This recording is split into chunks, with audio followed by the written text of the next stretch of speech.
स्टोइकिज्म के हवाले से अगर बात की जाए तो कदीम यूनान और रोम के तीसरी सदी बीसी के वक्त से इसको एसोसिएट किया जाता है, मुंसलिक किया जाता है. इसको समझना बहुत आसान है. इसको अगर इसका मफहूम निकाला जाए, it's basically how to live a more fulfilled किस्म की life. That is what stoicism is, and that's what at least what I have extracted from it. कि स्टोइकिज्म बहुत ही आसान है समझना, अगर आप समझना चाहें तो. About how you can make your life more productive, how you can understand the difference between justice, good and evil का concept इसमें काफ़ी highlight किया जाता है. Moral progression की बात की जाती है इसमें, etc etc. तो इसके हवाले से हम थोड़ी सी डिटेल में बात करेंगे. मैंने इससे रिलेटेड डिफरेंट किस्म की चीज़ें खोली थी. तो स्टोइक्स थे कौन? एक शख्स सिर्फ नहीं, although this excuse me, commonly one person is associated to stoicism and that is Marcus Aurelius. लेकिन एक हैंडफुल ऑफ थिंकर्स थे, फिलोसोफर्स थे, जिन्होंने स्टोइक फिलोसफी को जो है वो तश्कील करते हैं. क्या फिलोसफी को तश्कील यूजली चीज़ों को करते हैं ना आप. एनी हाउ, सो समझना कि क्यों इन्होंने इस चीज़ को पुट फॉरवर्ड किया ये ज़रूरी है. बट मार्कस ऑरेलियस की एसोसिएशन इसलिए इस चीज़ से की जाती है क्योंकि he was one of the most influential human beings in human history generally also. He was the head of the Roman Empire for 2 decades at a time when it was one of the largest and most influential civilizations in the world. दुनिया में सबसे ज़्यादा बाअसर या influence करने वाली civilizations को माना जाता है जब इनके अंडर लीड की जा रही थी Roman Empire. So he wrote nightly in his journal about his struggles to live as a restrained, wise and virtuous human being. रोज रात वो जर्नल, डायरी जिसको हम कहते हैं, लिखते थे अपने लिए. और उसमें वो अपने आप से बात करते हुए इस बात का इतराफ़ करते थे कि एक अच्छे बाकिरदार इंसान के तौर पे ज़िंदगी गुजारना कितना मुश्किल है. जब आप इतराफ़ करते हैं किसी चीज़ का, दैट्स द बिगिनिंग ना. You are acknowledging where you are lacking, कहाँ कमी आ रही है, कहाँ कमज़ोरी है. हर चीज़ में अपने आप को इतना काबिल ना समझना कि मैं तो कर लूँगा, because usually rulers do that. So he didn't. उनकी जो जर्नल थी, the collection is now recognised as one of the most influential Stoic texts. तो उसी में से लर्निंग्स, जो उनकी जर्नल थी, बहुत सारी चीज़ें एक्सट्रैक्ट की गई थी. एंड दैट्स वेयर समझिए कि बीज बोया गया था. So what are the main principles of stoic philosophy? Stoicism and its belief. So I talked about Marcus Aurelius. The शुरुआत was not with him, but उनकी जो डायरीज ऐसे, उसको मेडिटेशंस का नाम दिया गया था उनके जर्नल को. उससे बहुत इंपॉर्टेंट जो स्टोइकिज्म के जो कॉन्सेप्ट्स हैं वो इमर्ज किए थे, and they very relevant to the philosophy of stoicism today. Lucius Seneca and Zeno of Citium and Epictetus. These names are very hard to pronounce. Zeno of Citium से बिल्कुल original शुरुआत stoic philosophy जिसको कहते हैं, उनसे शुरू हुई थी. So these people and their thoughts and their philosophies of life, which started with logic and then went on to, I think, a lot of physics also, is what brought forward, जिसको स्टोइकिज्म कहा जाता है. तो मैं कुछ चीज़ें इसमें से आपको मोटी मोटी शेयर करूंगी, वरना पूरा शो ही इस पे हो जाएगा. Waste no more time arguing what a good man should be one. यानी कि जब इंसान वक्त का ज़या करता है कि तुम्हें ऐसा होना चाहिए और तुम्हें ऐसा होना चाहिए, अच्छा आदमी तो ये करता है और अच्छा आदमी तो ये नहीं करता है, जस्ट एज अ रेफरेंस, उतना वक्त जब आप इन्वेस्ट करते हैं, उससे आधा भी वक्त इन्वेस्ट करते हैं to be that kind of person who you think other people should be, it makes so much more of an impact. क्योंकि लोग हमेशा, हम बच्चों की मिसाल देते हैं ना, बच्चे वो करते हैं जो वो देखते हैं कि हो रहा है, रादर देन जो वो सुन रहे हैं कि हो रहा है. इवन दो साउंड का बहुत इन्फ्लुएंस होता है, वर्ड प्ले का बहुत इन्फ्लुएंस होता है, the way you choose your words का बहुत इन्फ्लुएंस होता है, but action speak louder than words always. The chief task in life is simplify this: to identify and separate matters so that I can say clearly to myself which are externals not under my control and which have to do with the choices I actually control. Where then do I look for good and evil?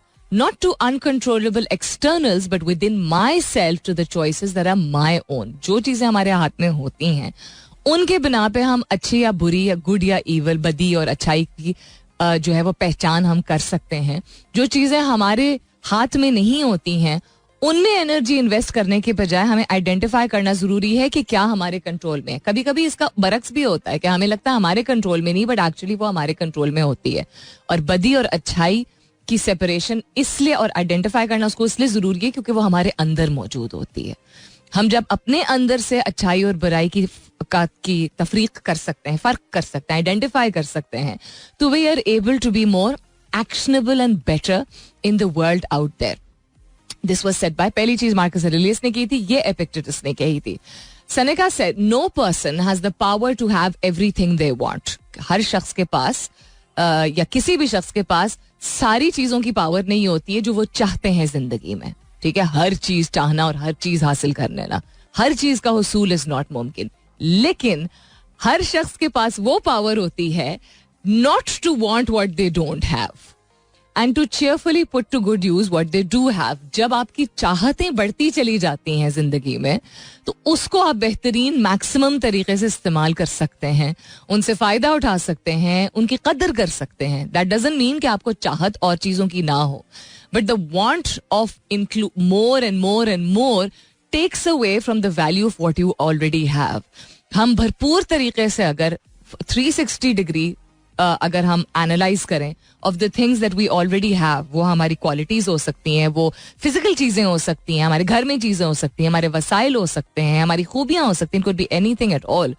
We have to learn to expand upon those सबसे पहले, ताकि जो constant एक worldly चाह है चीजों की वो कम हो और हम बेहतर तरीके से जो चीजें हमारे पास हैं उनको इस्तेमाल कर सकें. I know this becomes a little controversial that we need to achieve more and we need more and this is the rule of life, मतलब this is the current world etcetera. बहुत सारे लोग इस चीज पे बहस करते हैं दैट बहुत सारी ऐसी चीजें हैं जो कि we need to keep adding in our life. We only think that we need मोर.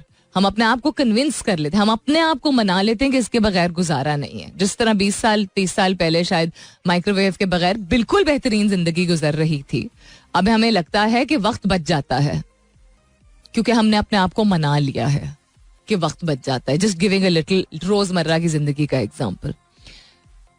कितना वक्त बचता है? Not really. How much? In fact we are adding more and more pressure on ourselves. The बिजली का बिल, जिंदगी हमारी, health हमारी खराब होती है रेडिएशन के से रिलेटेड, इतनी इस पे researches I etcetera etcetera. Stoicism. No person has the power to have everything they want, but it is in their power not to want what they don't want and to cheerfully put to good use what they do have.